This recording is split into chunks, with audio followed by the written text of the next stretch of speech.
Rana ɗaya ce daga cikin dubban biliyoyin taurarin da ke sararin samaniya. Ba kamar sauran taurari ba, rana tauraruwa ce mafi ƙanƙanta. Bugu da ƙari, rana ta fi kusa da duniyar mu a nisa idan an kwatanta nisan sauran taurari daga nan duniya. Rana na da faɗin kimanin kilomita miliyan 1.4, wanda ya daidai da mil 864, wato faɗinta ya ninninka faɗin duniya su wajen 109. A ɓangaren girma kuwa, rana ta rubanya duniya su wajen ninki 330. Kamar dai yadda kuke gani, muna samun zafi ne da kuma haske daga rana sanadiyar makamasan da suke ci a cikinta. Waɗannan makamasai su ne suke ba wa rana girman da take tunƙaho da shi. Misali, kaso wajen 73 na rana mame yake da sinadarin hydrogen, kaso 25 kuwa sinadarin helium ne ya laƙume shi. Sauran sinadaran sun haɗar da sinadarin oxygen, sinadarin carbon, sinadarin neon, sinadarin iron, sinadarin nitrogen, sinadarin silicon, sinadarin magnesium da kuma uwa sinadarin sulfur. Duniyar halittu masu rai wato Earth ta uku ce a cikin jerin gwanon duniyoyin da ke kewaye rana. Ita dai wannan duniya kaso wajen 71 nata mame yake da ruwa, kaso 29 kuwa shine kawai tsibiri. Duniya na da girman gaske, amma bata kai rana girma ba, sai dai kuma tafi wata girma. Duniya na motsi ne iri biyu, wato motsin katantanwa da kuma motsin kewaye rana. Sanadiyar motsin katantanwa ne muke samun shigowar dare da kuma shigowar rana. Hakan na faruwa ne a cikin awa 24 kawai. Sannan duniya tana kewaye rana ne a kwanaki 365, wato shekara ɗaya. Bayan ta yi kewaye uku a jere, wato shekara uku, kewayen nata na hudu tana yin sa ne a kwanaki 366, wato an samu ƙarin kwana ɗaya kenan. Wannan ita ake kira shekarar lifi, wato leap year a harshen Ingilishi. Sakamakon kewaye rana da duniyar mu ke yi ne muke samun sauyin yanayi, kamar su shigowar lokacin sanyi, bazara da kuma damuna. Wata shi kaɗai ne fitilar da ke haskaka duniya da zarar rana ta shuɗe, sai dai kuma baya hasken kansa, sai dai idan rana ta haska shi, sheƙinsa sai ya haska duniya. Rana ta fi duniya girma, ita kuma duniya ta fi wata girma. Wannan ya sa saboda ƙanƙantarsa, ƙarfin girabitinsa bai kai darajar ƙarfin girabitin duniya ba. Sakamakon haka, tafiya a kansa ke da matuƙar wahala, sai dai a dinga jan ƙafa. Ita dai rashin lafiyar rana, wato solar eclipse, na faruwa ne duk lokacin da sabon wata a kalandar miladiyya ya tara hasken rana da ke shigowa duniya. Duk da cewa rana ta riɓanya wata su wajen 400 girma, sai dai kuma tazarar da ke tsakanin rana da watan ita ma ta ninninka tazarar da ke tsakanin watan da duniyarmu su wajen ninki 400 shi ma. Wannan yasa daga nan duniya muke ganin kamar girmansu ɗaya. Masana ilimin sararin samaniya suna iya hasashen samun rashin lafiyar ne saboda duniya da watan suna kan falakin da za a iya hasashen shi. Falakin da watan ke kewaye duniya a kansa ko da yaushe yana tuntsirawa ne da zarar watan ya biyo ta kudancin ko kuma arewacin duniya.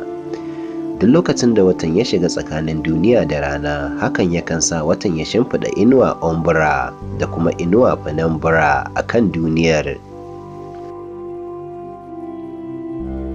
Rashin lafiyar rana iri hudu ce. Ta farko ana kiranta total eclipse, wato dare biyu. Totality ko total eclipse na faruwa ne duk lokacin da wata ya tara hasken ranar da ke shigowa duniya gaba ɗaya.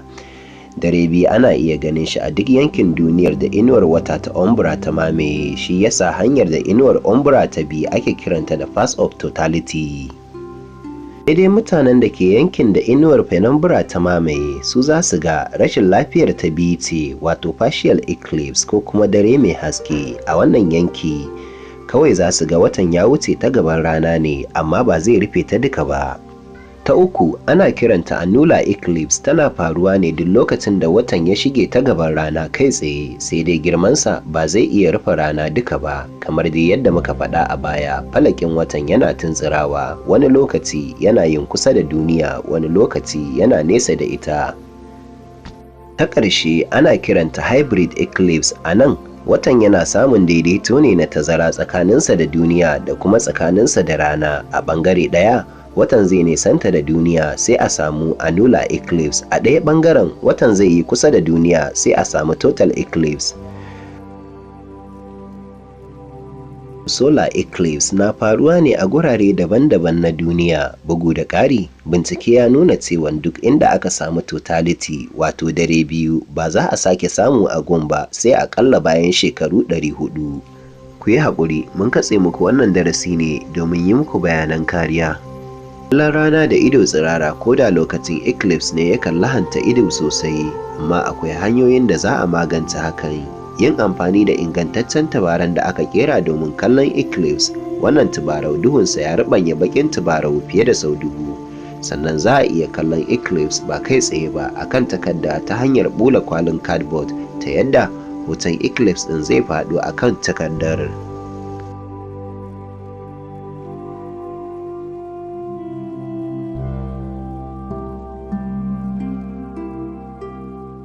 Kafin watan ya rufe ranar duka, za a ga ya bar wani haske a gefensa. Wannan haske ana kiransa Baily's bead. Shi ma Baily's bead a hankali zai shuɗe. A ƙarshe, hasken da yake saura kawai ana kiransa diamond ring. Hakan yana alamanta saura 'yan daƙiƙu a shiga totality, wato dare biyu. Lokacin da kowane haske ya ɓace, wato watan ya rufe ranar gaba ɗaya. Saboda haka ta cikin tubaranka za ka ga ya duhu. Hakan na alamanta an cimma totality. Daga dare na biyu, a nan za ka iya cire tubaranka saboda ba wani haske da yake zuwa daga rana, amma da zarar watan ya fara janyewa sai ka mayar da tubaranka, saboda duk hasken da ya shiga idonka ko da na 'yan daƙiƙu ne zai yi mummunan lahani ga idon. Dare biyu yakan ɗau awanni da yawa daga farkonsa zuwa ƙarshensa, amma mintuna 3 kacal watan ke ɗauka domin rufe ranar. A lokacin dare biyu, dabbobi da tsuntsaye sukan shiga taitayinsu, domin an gano tsuntsaye sukan daina waƙa. Haka ma tsirrai kamar furanni sukan tsuke.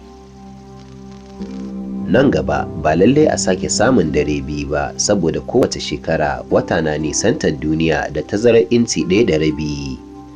An kiyasta bayan biliyoyin shekaru watan zai nisanta da duniya sosai, ta yadda ba za a sake samun dare biyu ba.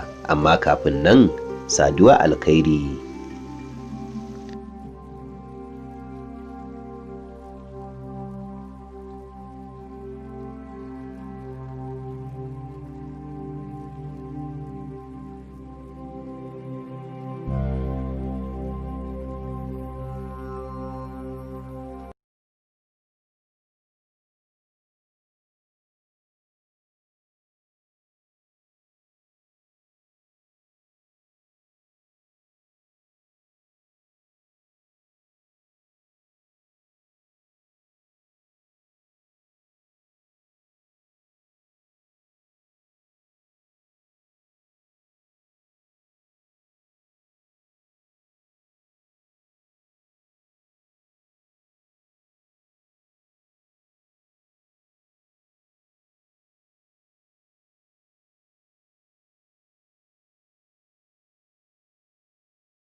Rashin lafiyar rana wato solar eclipse na faruwa ne a gurare daban-daban na duniya. Bugu da ƙari, bincike ya nuna cewa duk inda aka samu totality wato dare biyu ba za a sake samu a gun ba sai aƙalla bayan shekaru 400.